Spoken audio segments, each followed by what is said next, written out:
मैं यशोदा माँ का पिछला जन्म सुना रहा हूं, चरित्र जरा ध्यान से सुनिएगा। यशोदा माँ पिछले जन्म में धरा थी। इनके यहाँ संत आए, घर में भोजन का दाना नहीं, क्योंकि ये संतों की सेवा करती थी। तो जंगल से लकड़ियां काटकर जो बेचकर पैसा मिलता, उससे साधु संतों की सेवा करती। एक दिन घर में संत तब आए जब घर में अन्न का दाना नहीं था। अब संतों को भोजन कैसे कराएं? तो बगल में कोई सेठ जी का घर था, वहाँ चली गई, भैया हमें कुछ पैसे दे दो, हम संतों की सेवा करेंगे, फिर जंगल की लकड़ी बेचकर आपका एक एक पैसा चुकाएंगे, खाएंगे नहीं, आपका पैसा जरूर चुकेगा। वो आदमी नियत का खोटा था। उसने माता धरा को देखा और कहा, तुम बड़ी सुंदर हो, यदि तुम हमें मिल जाओ तो हम तुम्हें पैसे दे देंगे, तुम अपनी ज़रूरतें पूरी कर लेना। धरा ने कहा, मिल जाओ मतलब क्या है? बोले, उस आदमी ने कहा कि ये जो तुम्हारे स्तन हैं ये मुझे बड़े प्रिय लग रहे हैं, यदि तुम ये मुझे दे दो तो मैं तुम्हें बहुत सारा पैसा दे सकता हूँ। माता धरा से उसने उनके स्तनों की डिमांड कर ली। उसकी नियत तो खोटी थी, उसने अपने ढंग से स्तन मांगे थे, लेकिन माता धरा ने कहा कि ये शरीर का चमड़ा, यदि इसे देने से संतों की सेवा हो जाए तो देना ही ठीक है, क्योंकि अब कोई ऑप्शन नहीं। तो धरा माँ ने कहा, ठीक है, मैं तुझे अपने स्तन देती हूँ। वो आदमी तो बड़ा खुश हुआ। पास में चाकू पड़ी थी, माता धरा ने चाकू उठाई और अपने स्तनों को काट दिया। अपने स्तनों को काट कर उस सेठ की तराजू में रख दिए। तुझे मेरे स्तन चाहिए था, मांस का टुकड़ा चाहिए था, ये ले, ये मांस का टुकड़ा तू रख ले। मेरे द्वार पर संत खड़े हैं, भूखे ना चले जाएं, तुमने जो कहा वो पूरा करो। उसने पैसे दे दिए। माता धरा ने बाजार से सामान खरीदा और संतों के लिए भोजन उसी हालत में बनाई। कितना दर्द ना हो रहा होगा शरीर में, पर भोजन बनाया। इस दर्द से बड़ा दर्द ये था, मेरे द्वार से संत भूखे चले जाते तो यह मांस के टुकड़ा, ये घाव तो भर जाएगा, पर संत भूखे चले जाएं, ये गृहस्थों की शोभा नहीं है कि आपके द्वार से कोई भूखा चला जाए। अतिथि देवो भव, अतिथि भूखा ना जाए, हमारे द्वार से कोई भूखा ना जाए, इसका हमें पूरा। गृहस्थी का मतलब क्या है? गृहस्थ धर्म निभे तब तो गृहस्थी है। वो घर घर है जिस घर में अतिथि सेवा होती है, साधु सेवा होती है। अब माता धरा ने संतों को प्रसाद बना करके दिया, संतों को थाली दी तो पूरे में खून ही खून था। पूरी साड़ी माता धरा की गीली थी रक्त से। अब माता धरा से पूछा संतों ने, अरे देवी ये आपके शरीर से इतना खून कैसे? अच्छा, धरा ने संतों को नहीं बताया था कि मैंने अपने स्तन काट कर दे दिए हैं। कैसे बताए? धरा माँ दुनिया की नियत तो समझती हैं, लेकिन अब कैसे कहें? बस उन्हें तो भोजन परोसना था, परोस दिया। संतों ने कहा खून कैसा? जब जिद की संतों ने तो पूरा बता दिया कि मेरे घर में कुछ अन्न का दाना नहीं था, आप अतिथि के रूप में थे, आपको मैं क्या खवाती। उसके पास उधार मांगने गई कुछ पैसे, तो उसने कहा कि तुम्हें अपने स्तन देने पड़ेंगे। मतलब उसने पैसों के बदले मेरे से मेरा शरीर मांगा था कि साधु सेवा करनी है तो तुम अपने स्तन दे दो, तो मैंने दे दिए, काट करके दे दिए। संतों ने कहा इतना बड़ा त्याग तुमने किया। वो संत थे ही नहीं, संत रूप में भगवान थे। वाह देवी, आपने साधु सेवा की है, आपने अपने स्तनों का दान दिया है।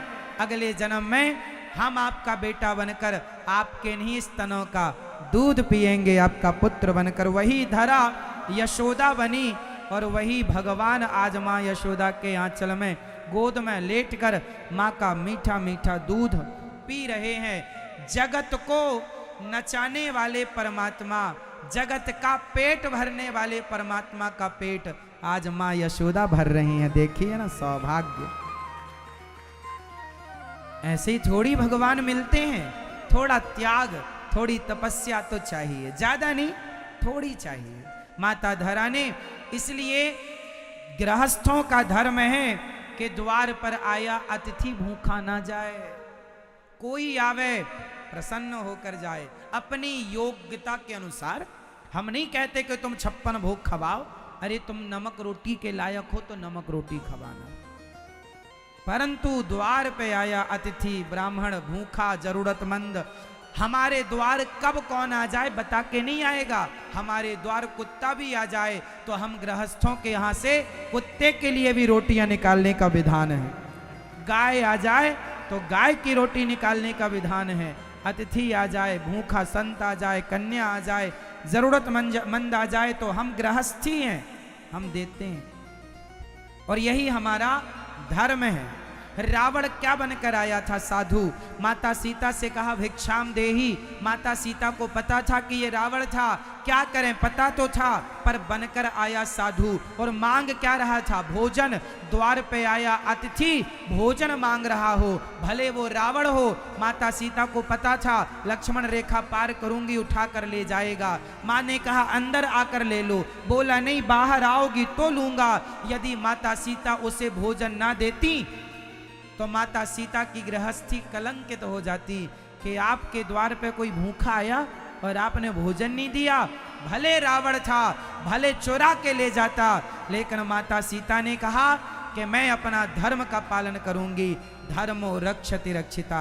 जब धर्म का पालन माता सीता ने किया तो धर्म ने माता सीता की रक्षा की। पर आपके लिए ये बात नहीं है।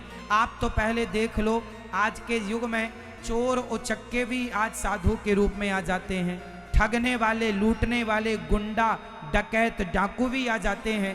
थोड़ा आप लोग सावधान रहना, ऐसा रहना कि कहीं आपके कठोर स्वभाव के कारण कोई सच्चा संत न वापस चला जाए।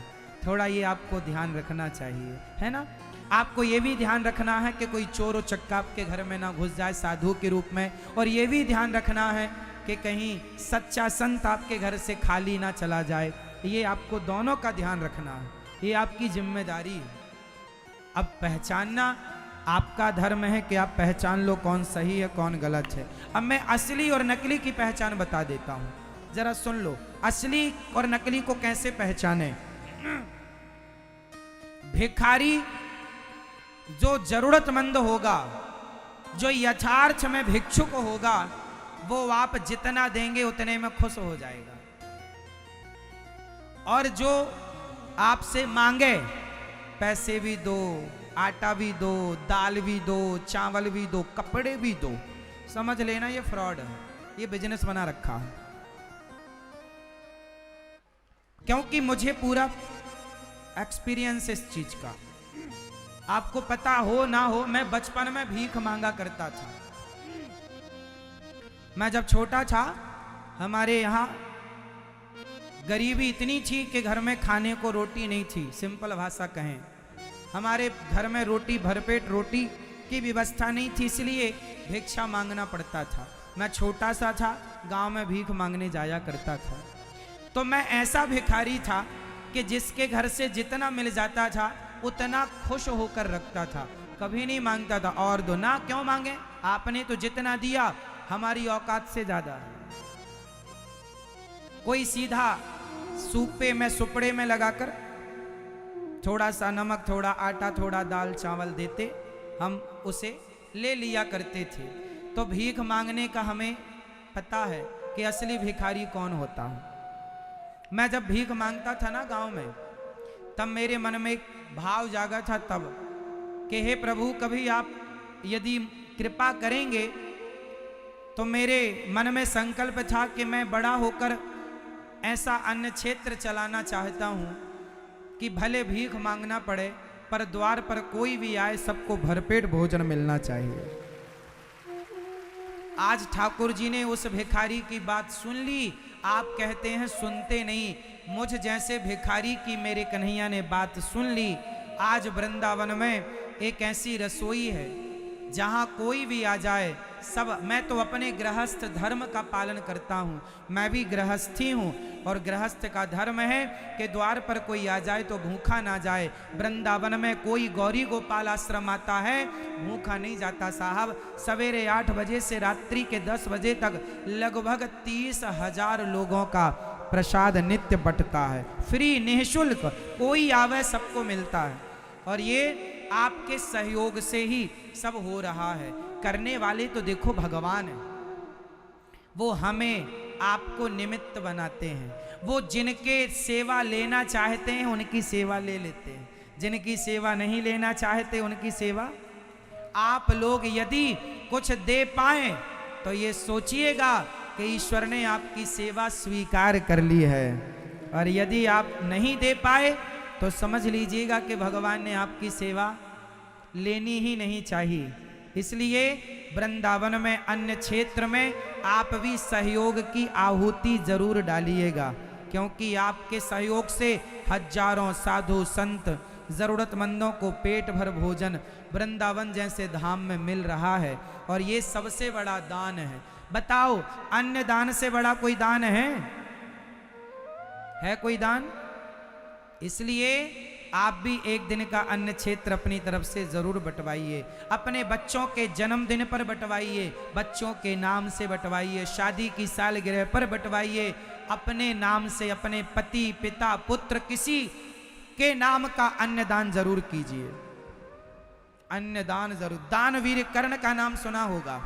जब दानवीर कर्ण मर के गए तो स्वर्ग में सोने की रोटियां परोसी गईं। क्या परोसा गया? सोने की रोटियां परोसी गईं। कर्ण ने कहा, अरे इंद्र क्या कर रहे हो, हमें सोने की रोटी? हाँ, आपने स्वर्ण दान के सिवा कुछ किए ही नहीं, तो सोना खाओ। आपने अन्न दान कभी नहीं किया। अब क्या करें? दानवीर कर्ण से कहा इंद्र ने कि जाओ अपने बच्चों से कहो कि वो तुम्हारे नाम का कोई बड़ा अन्नदान करें। जब कर्ण के नाम का उनके बच्चों ने बड़ा अन्नदान किया, गांव के जन जन को भोजन प्रसादी कराया, तब स्वर्ग में कर्ण को रोटियां नसीब हुई। तो जो यहाँ देते हैं वही वहां मिलता है, इसलिए देना सीखो। अपना पेट, अपनी पत्नी, परिवार, पति, बेटा बेटी, माता पिता, अपनों का पेट भरना तो चिड़िया भी जानती है, पशु पक्षी भी जानते हैं।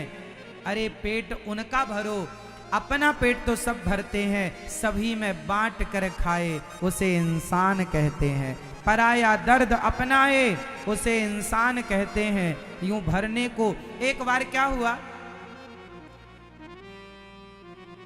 जब मैं छोटा था तो हम बच्चे थे ना, गणेश जी रखा करते थे। तो एक बार गणेश जी, बच्चे तो चंदा मांगने जाते हैं, तो हम लोग गांव में गए चंदा मांगने। बच्चे थे, कोई ने 2 रुपए दिया, कोई ने 5 रुपए दिया, कोई ने 10 रुपए। तो हम गांव के मुखिया के पास चले गए, जो सबसे बड़ा आदमी था। तो उससे कहा, भैया कुछ चंदा दे दो, हम लोग गणेश जी रखे हैं। तो उसने गुस्से में कहा, अरे जब देखो मुंह उठा के चले आते हो, हम ही हैं क्या और कोई नहीं है गांव में, हमसे ही मांगते हो इसका चंदा उसका चंदा, जब देखो मुंह उठाए चले आते हो। बच्चे तो भाग गए, पर ये दास ने कहा कि भैया आपको भगवान ने देने के लायक बनाया है, इसलिए आपसे मांग रहे हैं। आपको देने के लायक नहीं बनाया होता तो आपसे नहीं मांगते। और आप यदि दे रहे हैं तो ये आपका सौभाग्य है कि आपका सहयोग इस कार्य में लग रहा है। काम तो देखो सबके होते हैं, उन्होंने चंदा नहीं दिया तो भी गणेश जी रखे गए। आप नहीं देंगे तो भी सब काम होगा, लेकिन देंगे तो आपकी भी एक आहुति जब पड़ेगी सहयोग की, तो ईश्वर आपकी तरफ भी कृपा दृष्टि डालेंगे कि चलो इस यज्ञ में, इस सहयोग में आपने अपना सहयोग पहुंचाया है। इस अन्य दान सबसे बड़ा दान है। इसलिए मैं आपसे कहूंगा कि आप में से जितने लोग यहाँ बैठे हैं, आप में से कोई भी थोड़ा भी देने के लायक है तो दीजिए जरूर, ताकि आपकी एक रोटी उस आश्रम में बटे और सबको मिले, और ये अन्नदान से आप जुड़ पाएं। जिस लायक हैं